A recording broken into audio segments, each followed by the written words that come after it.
नमस्कार प्यारे विद्यार्थियों, सीपी सर की क्लास में आप सभी का हार्दिक स्वागत है।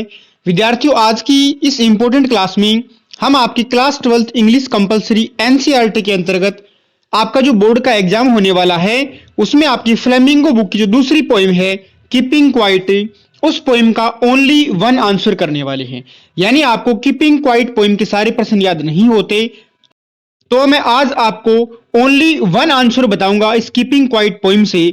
आप वो एक आंसर याद करके इस पोइम में पूरे में से पूरे नंबर है वो बोर्ड एग्जाम के अंदर स्कोर कर सकते हैं। तो विद्यार्थियों, पूरे क्वेश्चन पर हम डिस्कस करेंगे, बहुत ही इजी लैंग्वेज में आपको समझाया जाएगा। आप है वो कॉपी पेन लेकर बैठे, इस प्रश्न को बहुत अच्छे तरीके से नोट करें और इस प्रश्न को आप तैयार करें। क्लास को शुरू करने से पहले आप लोगों से एक रिक्वेस्ट रहेगी कि आपने अब तक हमारे YouTube चैनल को सब्सक्राइब नहीं किया है तो प्लीज आप इसको सब्सक्राइब करें और मुझे आप अपना मोटिवेशन प्रदान करें। और मैंने आपके फ्लेमिंगो प्रोज के सारे चैप्टर और माई मदर एट 66 पोइम के ओनली वन आंसर है वो ऑलरेडी डाल रखे हैं। आप जाके उन क्लासों को भी अटेंड करें और बोर्ड एग्जाम की अपनी तैयारी है उसमें 4 चांद लगाएं। और विद्यार्थियों, आपका कोई सवाल हो तो आप मुझे कमेंट बॉक्स में या इंस्टाग्राम में पूछ सकते हैं। क्लास अगर आपको क्लास अच्छी लगी तो इस क्लास को लाइक कर देना और कम से कम एक मित्र के साथ इस क्लास को जरूर शेयर करना। तो चलिए आपका कीमती समय न गंवाते हुए आज की क्लास को शुरू करते हैं। तो कीपिंग क्वाइट आपकी जो पोइम है उसके कवि का क्या नाम है? उसके पोइट का नाम है पैब्लो नेरुडा। तो आप पोइम के पोइट का नाम है वो जरूर याद रखें। तो पैब्लो नेरुडा है, उन्होंने कीपिंग क्वाइट पोइम को लिखा है। सबसे पहले हम इस पोइम की शॉर्ट समरी देखेंगे। पोइम के अंदर है वो बहुत सारे जो बोर्ड है उनमें पोइम की समरी है वो भी पूछी जाती है कई बार, तो आप समरी को भी बहुत अच्छे तरीके से तैयार करें। कई बार है वो डायरेक्ट समरी से भी क्वेश्चन आ जाता है। तो देखिए समरी पे हम डिस्कस करते हैं। In the poem keeping quiet the poet talks about the necessity of quite introspection and creating a feeling of mutual understanding among human beings या फिर मैन। देखिए इस पोइम में, इस कीपिंग क्वाइट पोइम में कवि क्या बात करते हैं। नेसेसिटी का मतलब होता है आवश्यकता, किसकी? क्वाइट इंट्रोस्पेक्शन, यानी चुप रहकर शांत रहकर इंट्रोस्पेक्शन करना, आत्मचिंतन करने की जो जरूरत है उसके बारे में कवि बात करते हैं। और एक ऐसी फीलिंग, एक ऐसी भावना, भावना किसकी? म्यूचुअल अंडरस्टैंडिंग, आपसी समझ की भावना मानव के बीच में क्रिएट करने की जो जरूरत है उसके बारे में कवि है वो इस पोएम के अंदर क्या करते हैं, बातें करते हैं। This will give us a opportunity to think over our activities, reassess them and correct them। अब देखिए यहां पर जो हम क्या करेंगे, ये जो क्वाइट रहकर अपना इंट्रोस्पेक्शन करेंगे, शांत रहकर वो इंट्रोस्पेक्शन करेंगे, इससे हमें एक अपॉर्चुनिटी मिलेगी क्या करने की? हमने जो एक्टिविटीज की हैं, जितने भी काम किए हैं उनको रीएक्सेस कर पाएंगे, हम उनका पुनर्मूल्यांकन कर पाएंगे, या फिर हमने कुछ गलती की है तो उसको हम करेक्ट भी कर पाएंगे। आगे क्या बोला है पोइम में देखो। This will also bring about a huge silence. जब आप क्या रहेंगे, जब आप शांत रहेंगे तो चारों ओर है वो एक ह्यूज साइलेंस, चारों तरफ वो शांति का माहौल है, एक वातावरण है वो क्रिएट हो जाएगा। ही सजेस्ट, कवि क्या सुझाव देते हैं, दैट की we all should stop working, कि एक बार के लिए हम सभी लोगों को अपने सारे काम बंद कर देने हैं, एंड मेंटेन साइलेंस, और साइलेंस को मेंटेन रखना है। This silence will interrupt. अब ये साइलेंस है वो क्यों आती है, इसको कौन बाधित करता है? अब इस साइलेंस को कौन इंटरप्ट करेगा? Our sadness which is born of never understanding our self. अब देखिए इस साइलेंस को हमारी जो सैडनेस है, हमारे जीवन में जो दुख है वो इंटरप्ट करते हैं, उनको बाधा पहुंचाते हैं। और ये सैडनेस जीवन में क्यों आती है? नेवर अंडरस्टैंडिंग आवर सेल्फ, अपने आप को कभी न समझने से ये सैडनेस आती है। एंड एंडेंजरिंग आवर लाइफ, और अपने जीवन को, एंडेंजर का मतलब होता है खतरे में डालने से, ये जो सैडनेस है वो हमारे अंदर है वो आती है। आगे देखिए, this will also lead to the reveal of our lives. अब ये हमारे जो जीवन है, हमारी जो लाइफ है, इसको क्या करेगा? रिन्यूअल करेगा, यानी क्या करेगा? पुनर्जीवित करेगा, पुनर्निर्माण करेगा जीवन का। लाइक किस तरह? दैट ऑफ द अर्थ, जिस प्रकार पृथ्वी है वो क्या करती है? Which get renewed in spring. अब देखिए बसंत ऋतु के अंदर जब एक बार पतझड़ में सारे पौधों की जो पत्तियां गिर जाती है तो ऐसे लगता है कि जो सारे के सारे ट्रीज हैं, जो एनवायरनमेंट है वो डेड हो चुका है। लेकिन स्प्रिंग के अंदर जब वापस जो पृथ्वी क्या होती है? रिन्यूड होती है, यानी वापस क्या हो जाती है? पुनर्जीवित हो जाती है। Death seeming things may prove alive later, यानी जो ऐसा लगता है कि जो चीजें खत्म हो चुकी है वो भी स्प्रिंग के अंदर, स्प्रिंग किसको बोलते हैं? एक ऋतु है, उसको स्प्रिंग के अंदर है वो सारी चीजें हैं वो वापस पुनर्जीवित हो जाती है। अब हम बात करते हैं आपकी ओनली वन आंसर पे। तो आप है वो इस प्रश्न को बहुत अच्छे तरीके से पढ़ें और इसको अपनी कॉपी में नोट डाउन भी करें।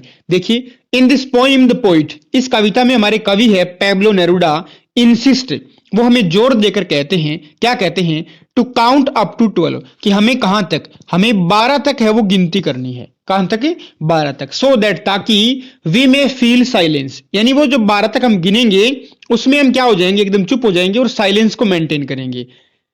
द पोइट आस्क अस से, कवि हमें क्या कहता है, not to do anything and not to speak for a while. कवि हमें कहता है कि जब आप 12 तक गिनोगे, उस 12 तक गिनने में आप बिल्कुल भी क्या नहीं करेंगे, कोई तो काम नहीं करेंगे और बिल्कुल भी हम बोलेंगे नहीं, स्पीक नहीं करेंगे। It will be peaceful moment, ये बहुत ही पीसफुल मोमेंट होगा। कब भाई? जब हम क्या रहेंगे, शांत रहेंगे।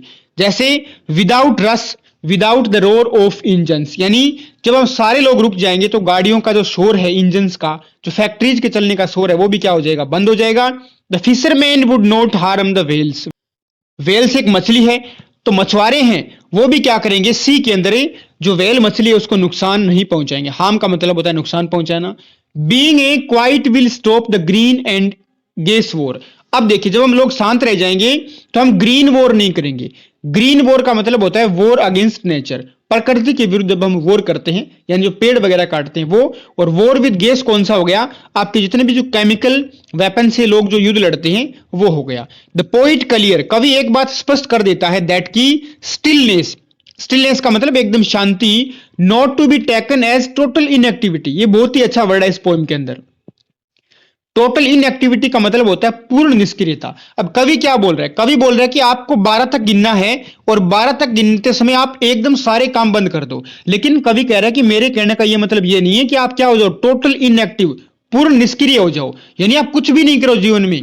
ऐसा मैं नहीं बोल रहा। कहने का मतलब है कि जब आप कोई दो काम कर रहे हैं या बहुत सारे काम कर रहे हैं तो उसके बीच में आपको थोड़ा सा स्टॉप लेना है, थोड़े समय का, भले वो 1 दिन का हो सकता है, 2 दिन का हो सकता है, स्टॉप लेना है आपको और अपने आप को खुद पर सोचना है कि मैं जो कर रहा हूं वो सही है क्या, मैंने आज तक क्या किया है, उसके ऊपर है वो हमें क्या करना है, सोचना है। यही क्या है, ये इसी के बारे में पोइट है वो बात कर रहे हैं। तो पोइट का मतलब ये नहीं है कि आप क्या हो जाओ, टोटल इनएक्टिव हो जाओ, एकदम पूर्ण निष्क्रिय हो जाओ। This quietness is only pose between work. अब ये जो आपकी क्वाइटनेस है वो सिर्फ एक पोज है, एक ठहराव है दो कामों के बीच में या बहुत सारे कामों के बीच में। जब आप थोड़ा सा रुकोगे ना, वही है quietness. This pose between work give us freshness. अब जब हम है वो क्या करेंगे, मान लीजिए आप विद्यार्थी हो और लगातार आप है वो संडे को और स्कूल जा रहे हो लगातार, ठीक है, संडे को आपकी एक्स्ट्रा क्लास हो रही है, लेकिन एक दिन आप क्या करो, 10-15 दिनों में, महीने में एक बार आप क्या करो, 1-2 दिन की आप छुट्टी लीजिए। आप है वो अपने ऊपर है वो आत्मचिंतन करें कि मैं है वो क्या कर रहा हूं, मैं जो सही कर रहा हूं या गलत कर रहा हूं, मैंने है वो जीवन में क्या पाया है, क्या खोया है, उसके ऊपर आपको थिंक ओवर करना है, उसके ऊपर आपको सोचना है। यही क्या है, यही एक पोज है, एक ठहराव है अपने दो कामों के, बहुत सारे कामों के बीच में। जब हम ये करेंगे तो हमें क्या होगा, एक फ्रेशनेस, एक ताजापन, एक नयापन मिलेगा, एंड अंडरस्टैंडिंग टू लाइफ, और हम अपने जीवन को भी क्या कर पाएंगे, अंडरस्टैंड कर पाएंगे, समझ पाएंगे। अकॉर्डिंग टू द पोइट, कवि के अनुसार टू रन लाइफ, जीवन को चलाने के लिए एक्शन आर नीडेड। अब देखिए ये किस पोइट बोल रहे हैं, स्पष्ट कर दिया पोइट ने कि मेरा मतलब ये नहीं कि आप काम धंधे एकदम बंद कर दो, क्योंकि एकदम आप काम धंधे बंद कर दोगे तो आपका जीवन नहीं चल पाएगा।